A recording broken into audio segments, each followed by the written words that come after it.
Hello, this is Myra Elaine on the Buying Space channel. Today I'm reading from the book of Proverbs. I'm in Proverbs chapter 4, starting in verse 14. Now, this is Solomon's word. He's passing this information to his son, and here is what he says. Do not set foot on the path of the wicked, or walk in the ways of evildoers. Avoid it. Do not travel on it. Turn from it and go your way, for they cannot rest until they do evil. They are not robbed of sleep until they make someone stumble. They eat the bread of wickedness and drink the wine of violence. So he's telling his son, do not walk down a path. Don't even start. I mean, it says, do not set foot on. Don't even go the way of the wicked. Don't have anything to do with them. Do not walk with them. You know how when two people get together and both of them have weaknesses, it seems like the tendency is for both people to get caught up in the other person's weakness, and for there to be difficulty in maintaining good morals for either party, because you can take on each other's faults. And I wonder where Solomon got all this good advice from his father. Psalms is the book before Proverbs. Solomon wrote Proverbs, maybe some of Psalms. But if you go back, and I found this interesting. This is the very first book of Psalm.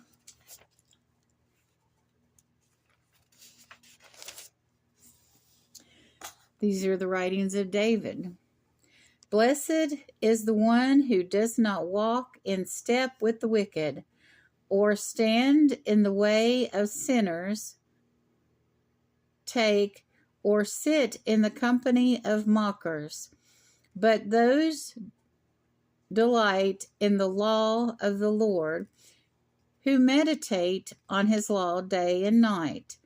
That person is like the tree planted by the stream of the water, which yields its fruit in season, whose leaf does not wither, wherever they do prosper. Not so the wicked. They are like the chaff, the wind that blows away. Therefore the wicked will not stand in judgment, nor sinners in the assembly of righteousness. For the Lord watches over the way of the righteous, but the way of the wicked leads to destruction. You know that song, there is no rest for the wicked? They're not happy until they make someone stumble, right out of the Bible. Also, this reminds me of the story of Little Red Riding Hood. Actually, Little Red Riding Hood it's a metaphorical tale about making choices in life. Little Red Riding Hood's mother sent her to her grandmother with a basket of goodies, and she told Little Red Riding Hood, stay on the path and don't talk to strangers. And on the way, she got distracted. She saw some beautiful flowers off the path, and she followed the path as long as she could, but she became unaware that she'd gone off the path to get more flowers, maybe prettier flowers, and she went off the path. She didn't listen to the wisdom of her mother, and she met a wolf, who later we found out was big and bad, and he got information out of her of where she was going. Kind of feels like the internet. You know, maybe we shouldn't give all these people out here, because not all of them are nice. information about our lives because they can use that against us. And sure enough, that big bad wolf went and found grandmother and ate her. Actually, Jesus talks about, if I can find it, may not be able to find it, about a young man. Here we go, the parable of the lost son. Now, this young man, before he made this decision, he was on the path of the wicked because he learned by hanging out with the wicked and not staying and listening to his father's instruction, wicked ways that he wanted to live. So here we go, the parable of the lost son. Jesus continued. Jesus told this parable. There was a man who had 2 sons. The younger son said to his father, "Father, give me my share of the estate." So he divided his property between them.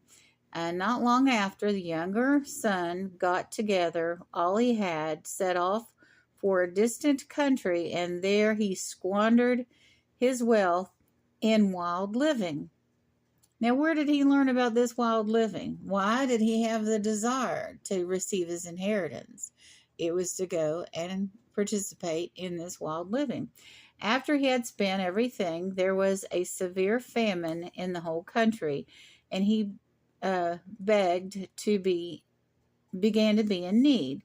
So he went and hired himself out to a citizen of that country who sent him to his fields to feed the pigs. He longed to fill his stomach with the pods that the pigs were eating, so no one gave him anything. So he went down the wrong path. But the good news is, this son figured out that his father's servants were living better than him, and he went back home. He got back on the right path, which his older brother was not very happy about. He stayed on the right path, and he was like, "Well, you never made a feast for me," because when the prodigal son returned, the father made a big feast. And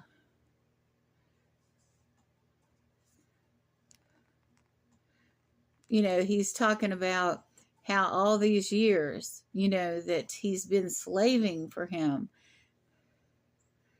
And then when this son of yours who squandered your property with prostitutes comes home, you kill the fattened pig for him. So, and the father says to him, we thought he was dead. He was dead to us. And then he came home, and let's rejoice that he's returned home. So that he's back on the right path. I mean, it doesn't say that precisely. But there's a lot of wisdom in these 3 little verses about staying on the path. If you don't ever go down the path of the wicked to start with, it's easier to stay on the path you're supposed to be on the safe path. If you go out in the field looking for the flowers or for the petals, in the case of the prodigal son, you could end up in a very bad situation with no help.